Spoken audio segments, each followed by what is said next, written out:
At the ripe old age of 5, Fu had quite confidently decided, in her not-so-humble opinion, that her home was the most beautiful place in the world. She lived in the village of Takigakure, an abode which nestled at the edges of the roots of an ancient, colossal tree that guarded them from the rest of the world. It towered over a sparkling clear lake which was pure enough to drink directly from, and farther down, a thin but regal waterfall, the namesake of their village, tumbled down over the side of a cliff. Fu and her mother lived together in a small, modestly decorated house at the farthest edge of the village, but they were also the closest to the guardian tree, so Fu never minded. The other village children never liked her anyways. Whenever she tried to join them as they played swim tag through the underwater roots, they threw rocks at her and told her to go away. It hurt, but Fu wasn't alone. She had her mother, a quiet older woman with long green hair and dark eyes.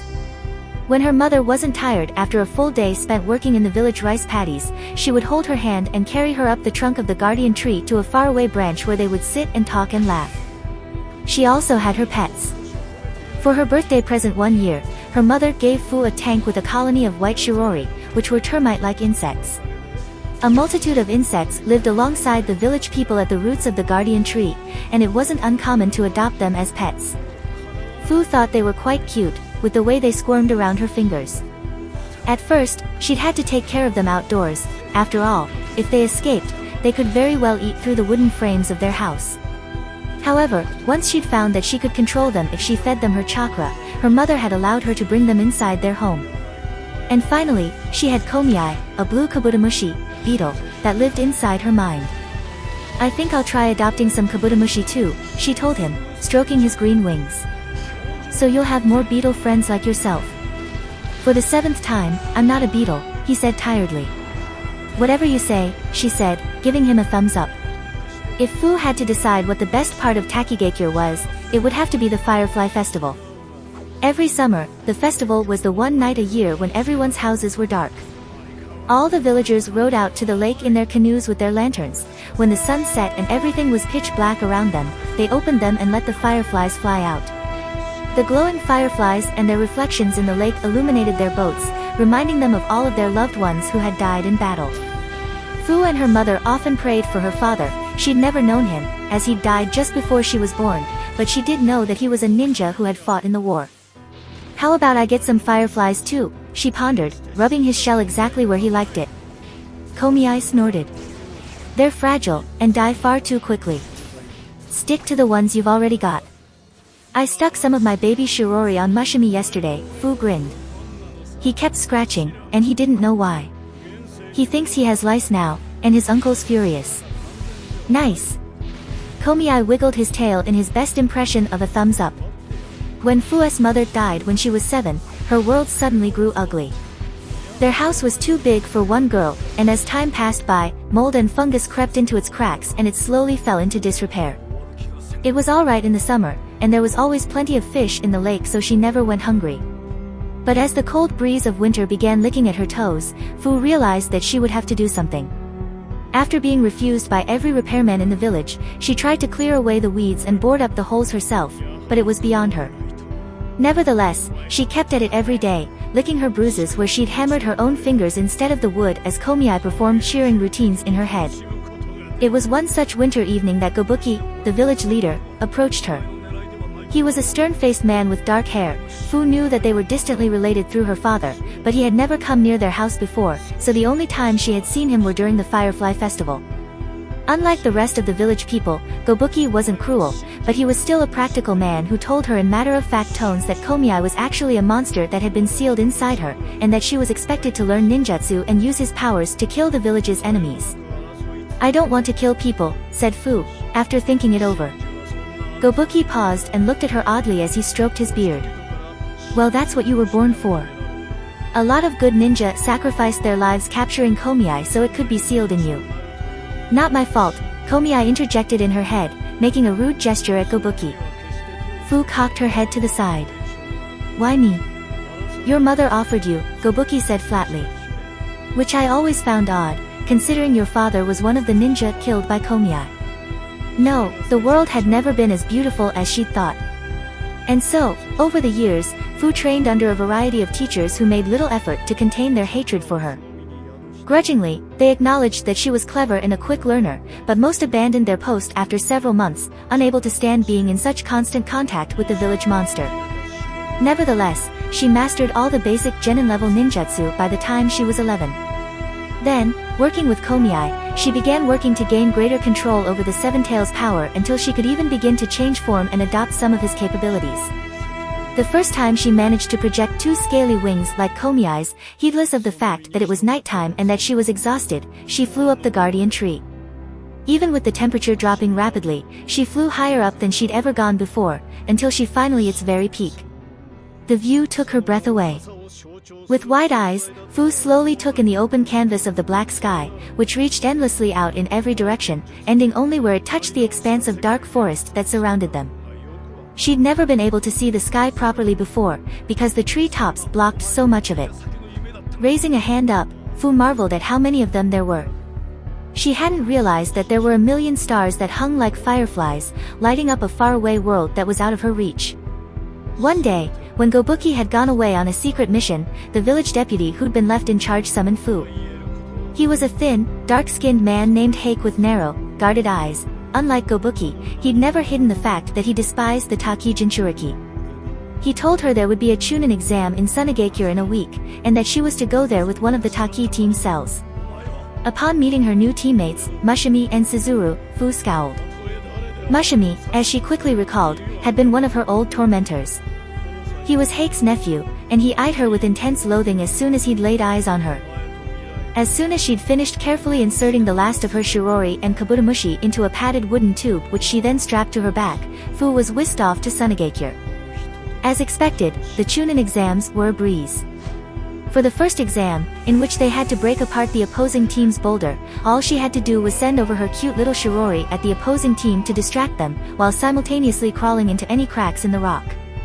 With a stern order to her shirori to not eat the genin, their rock soon fell apart and they passed. The next exam, Mushimi and Suzuru immediately abandoned her and ran off with their team plate, which was fine with her. The idiots of course got their team plate stolen by another team. She hunted and took back the team plate, and then with vindictive pleasure, frolicked around her tied-up teammates as they glared at her sullenly. She then burrowed inside a dead-end tunnel near the surface to take a nap, but accidentally mistimed it. Nevertheless, Komiai frantically shook her awake just in time to meet the exam's deadline. Despite that tiny mishap, the remainder of the exam was also going swimmingly, when something went wrong. Her preliminary went by in a flash. Afterwards, she couldn't even remember the names of her opponents. The aim genin had gone down with little effort, but the other genin from Konoha had proved a little bit more tricky. She'd used a long-range medium for her genjutsu, with irritating squawking blue birds that Fu had had to take great pains to avoid. But in the end, of course, it hadn't been a problem. After 2 weeks of loitering around, while making sure her shirori and kabutamushi were breeding properly, her following match came, and it wasn't much of a challenge for her either. Her opponent was Asuna genin who seemed to have an extraordinary amount of pride in his puppet. Her shirori had just bred recently, and she'd been making sure to keep them extra hungry. Fu took great pleasure in seeing his horrified expression after having them eat up his puppet in a few seconds. In the final match, as it should have been, Fu faced off against the other most powerful genin in the exam. He was a red-headed boy from Konoha, with a tanto that must have been at least half his short height strapped across his back. But despite his disarmingly young appearance, the genin, Naruto, had been making waves in the Chunin exams as an especially dangerous opponent to watch out for. The battle had been going more or less in the direction she expected, when the boy suddenly slammed his tanto into the ground and electrocuted all of her insects. "No!" she screamed, her vision flashing red as she watched them blacken and shrivel up. In her mind's eye, she recalled with a flash her mother's eager face as she watched Fu unwrap her birthday present. "Komiai. You sure?" he asked uncertainly, tail whipping around fretfully. "I thought we'd agreed not to attract too much attention." But at her insistence, he reluctantly agreed, and she transformed into her initial Jinchuriki form before proceeding to pummel the brat into the ground where he belonged. Fu probably should have ended it there then, but she'd always had a rather nasty habit of playing with her fish before skewering them. The worn-out boy seemed to have given up all hope, and had just been lying still on the ground, his chest slowly rising up and down with every breath. To his credit, he did not seem altogether afraid. And then, "Naruto." With some encouraging words from his teammate, the redhead was back on his feet with renewed strength in his eyes. Fu had been taken aback at first, watching with disbelief as it all happened, but she finally dove towards him with her hands outstretched. With her enhanced vision, she could see the artery in his neck pulsating. Just a single slash, and he'd be dead, and she'd have avenged her poor insects. There was something materializing in his hands. It was chakra, made so dense that it had become visible. Fu narrowed her eyes, but kept going. She was confident that there was no way it'd penetrate her hardened shell armor. They met each other head-on. Fu swiped at his neck, but he dodged. Nevertheless, she reached under his arms, and lifted him off the ground. As she did so, she felt the ball of chakra he'd summoned slam into her torso. The impact was so powerful, the sand around her exploded up with a bang like massive waves, hiding them from the watching eyes of the audience. Gritting her teeth, Fu held on to his struggling body, and streaked upwards to the sky. Letting out a hiss of pain, she felt the ball of chakra grind abrasively against her armor and begin to inch its way inwards to her flesh. With shock, she realized that her armor was cracking. Panting, Naruto determinedly continued to drive his hand against her. It was like a small contained storm that tore away at her shell as if it were made of paper. Before Fu could pass out from the pain, she dove, and just before they reached the ground, she released the boy. With another explosive crash, a shockwave of dust and sand swept through the arena. Gasping in agony, with blood dripping out through the gaping cracks of her armor, she soon dropped to the ground, her wings curled protectively around her. Black tendrils of unconsciousness began to creep upon her vision. When the sand had settled down, the match was over. Holding their breaths, the watching crowd quickly identified the victor. There was stunned silence. And then, the winner of the battle is Fu from Takigakure, the proctor announced, as shakily, Fu got to her feet. At the other side of the arena, Naruto lay unmoving on the ground, his eyes closed.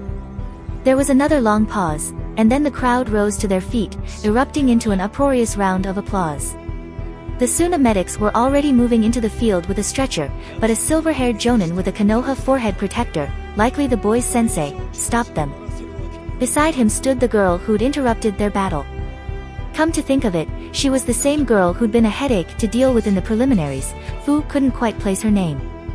She was white-faced as she followed the jonin, but just as they knelt beside the redhead genin, he stirred and opened his eyes. Naruto, said the girl, looking quite relieved as she threw her arms around the dazed boy.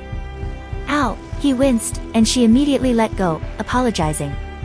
The jonin asked him a few questions, to which Naruto shook his head no. Waving away the stretcher, the jonin and the girl helped him get up. Silently, Fu watched as they hobbled out of the arena together. What's wrong? Komiai asked, sensing something was off. Nothing, she said, feeling a lump in her throat. Komiai, you saw what happened with his sudden chakra surge. Do you think that kid is a Jinchuriki like me? Everyone knows Konoha got their hands on poor Kurama, Komiai said contemplatively. Though we don't know who the vessel is right now. It's not unthinkable. Fu cocked her head, her brow furrowed. But his teammates don't hate him. Maybe he has a better personality than you, Komiai offered. With the help of several brave, but wary Suna medic Nin, Fu was soon patched up. Wincing as they healed her with the soothing blue glow of medical ninjutsu, she noticed Suzuru skulking around the bleachers. Oddly enough however, Mushimi had disappeared. Even after scanning the entire stadium, she couldn't find him. She'd been half expecting an abrasive rebuke about her entering her Jinchuriki form. With a shrug, Fu stopped thinking about it. After an hour, the Chunin certification ceremony was held. All of the genins, having been more or less restored to a conscious state, stood in line before the Kazekage, who gave another boring speech about the honor that the title of Chunin held and the duty they owed their villages. And then, the names of the passing genin were called. Fu from Takigakure, said the Kazekage, glaring out at her from under his green-pointed Kage hat. Hopping up, she collected her Chunin certificate of achievement to polite applause. Rolling it up immediately, she stuffed it in her strap. Uzumaki Naruto from Konohagakure. No surprises there, looking much recovered, the red-headed genin walked up and accepted his certificate. Kankuro from Sunagakure. This time, the Kazekage's face eased up just a bit as he looked down at his son. With a pat on his shoulder, the boy accepted his certificate with a bow, to enthusiastic applause. Hyuga Niji from Konohagakure. With a blank expression on his face, the boy took the certificate and walked away without any further response. And so on and so forth. 3 more genin were awarded the certificate, 2 from Amigakure, and another one from Kanahagakure. The Konoha boy, who had a scar running down his face, looked stunned as he walked up to receive his certificate. But as soon as the paper was in his hand, and he'd examined it to make sure that it was real, the boy began jumping up and down in excitement. As he distastefully watched the boy holler, the look on the Kazekage's face made it clear that he was beginning to regret his decision. To end the ceremony, a row of Suna Jonin performed some impressive tricks with their jutsu, making fountains out of sparkling sand and giant structures that towered over them. And then, just as the sun was beginning to set, it was finally over. With an air of shooing the strangers out of their village, the Kazekage dismissed them all and disappeared. It was then that Mushimi finally appeared. Pocketing something that jangled in his pouch, he exchanged a meaningful glance with Suzuru. Then, turning to Fu with a scowl, he motioned towards the village gates with a jerking gesture. And so, they left Sunagakure. As they began the long trek across the sand dunes back to their village, Fu couldn't shake off the feeling that something was off. Mushimi and Suzuru seemed to be avoiding her gaze even more so than usual. Tense and sweating profusely, they looked around every now and then, as if expecting something. She glanced around at their surroundings, but all she could see was sand. "Something's up," said Fu, eyeing the boys in question. "I agree," said Komiai. However, despite their unease, nothing happened the first day. But on the second day, just as they were nearing the border between Fire Country, Fu sensed them. As she realized that she was being watched, her senses grew hyper-alert.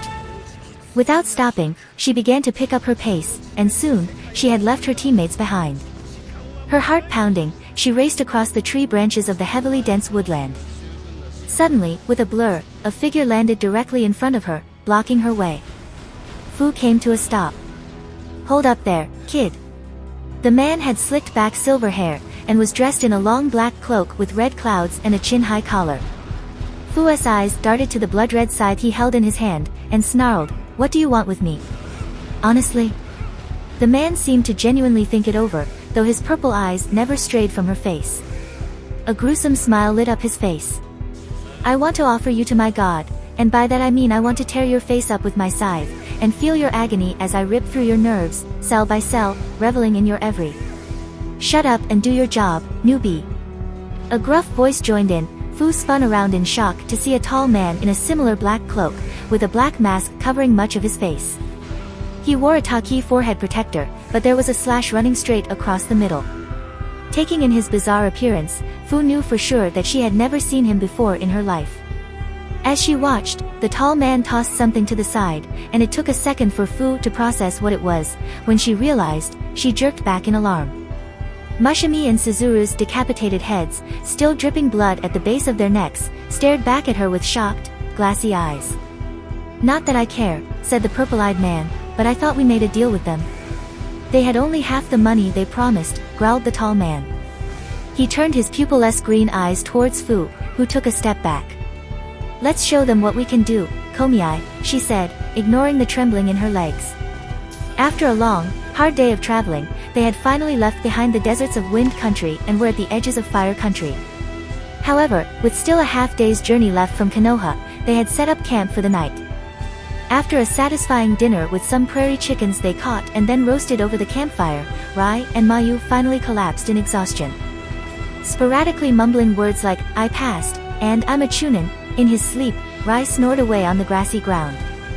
Next to him, Mayu dozed in her sleeping bag with a peaceful look on her face.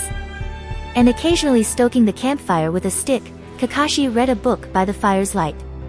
Unable to fall asleep, Naruto reclined on top of a nearby boulder that was covered with light fuzz of moss, looking up at the night sky.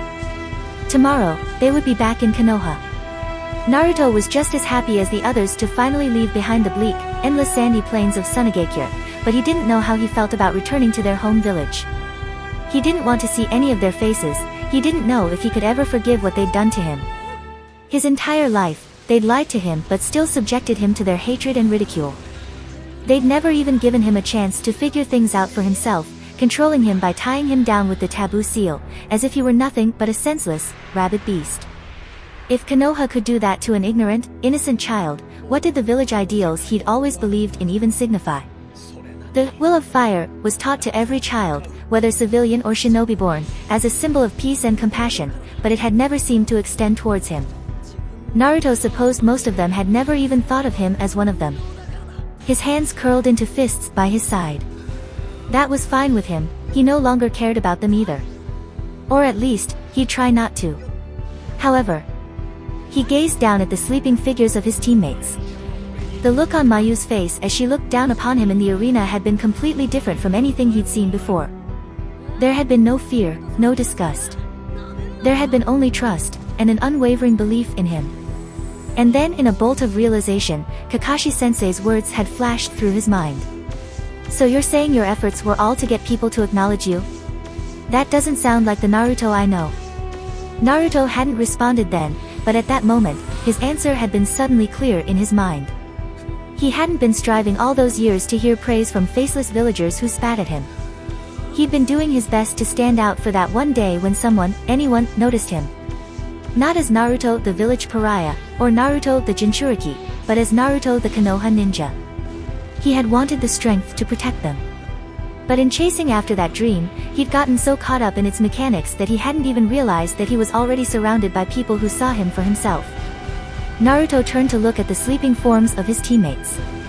They didn't know, of course, that he had the Nine Tails trapped inside of him. Kakashi-sensei had told him that they would be going directly to the Hokage as soon as they returned to Konoha, but that until then, nobody else was to find out. How would they react? Rai's words, from back when they were in the deep underground caves of Suna, swam hauntingly around in his head. I guess you already know that you were born on the day of the Nine Tails attack. My parents were killed on that day. Naruto's heart sank. Surely they would realize that Naruto wasn't the Nine Tails itself. That he was just an unwilling vessel for the beasts that had killed their loved ones. Struggling to contain the raging thoughts in his head, Naruto sighed. Letting his head fall back against the moss-covered rock, he looked up at the star-filled sky. Raising a hand, he stared at the outline of his hand. Several hundreds of feet away, tucked in the shadows of the surrounding forest, a solitary figure in a long black cloak with red cloud motifs silently observed the campsite. His face was obscured by an orange mask that spiraled inwards, opening up into an eye hole on his right. Ignoring the two sleeping genin completely, his red gaze lingered on the jonin for a second before resting on the red-headed genin who lay awake. The figure stood completely still, watching. He watched as the genin eventually drifted into a fitful sleep. He watched the jonin sleep, periodically waking up to stoke the campfire. For hours, he watched and watched. Then, there was a hiss and then a distorted flickering in his consciousness. We've got the Jinchuriki, a voice spoke in his head telepathically. We're beginning the extraction process now. Finally, he roused himself. With one last look at the sleeping ninja, he turned to leave, stepping on a leaf as he did so. At the faint sound, the silver-haired jonin's eyes immediately snapped open, and getting up with a start, the man peered with narrowed eyes at where the figure had been silently watching. But there was nobody there. He was gone now, but he would keep watching. He was always watching. After several days of nothingness, Fu suddenly realized that she had been given bodily form once more. She was floating in a pitch-black world. There was nothing around her, above her, or below her. But somehow, she was there. She felt weak and tired, and even though she had just awakened, she wanted nothing more than to go back to sleep. With a jolt, she realized that it was eerily quiet where she was. She couldn't remember the last time it had been so quiet. Where was Komiya? Komiya? Fu called out softly, taking a step forward. Despite there being nothing there, her foot held in the blackness, so she took another step forward. Komiya? She kept calling out his name, but he never answered. After some time, Fu finally realized that he wasn't there. She was the only person there. For the first time in her life, she was truly alone. You know, I really wanted those fireflies, she whispered into the darkness. But of course, nobody responded. Fu closed her eyes, and everything faded away. If you like this content, don't forget to like and subscribe. See you later, bye bye.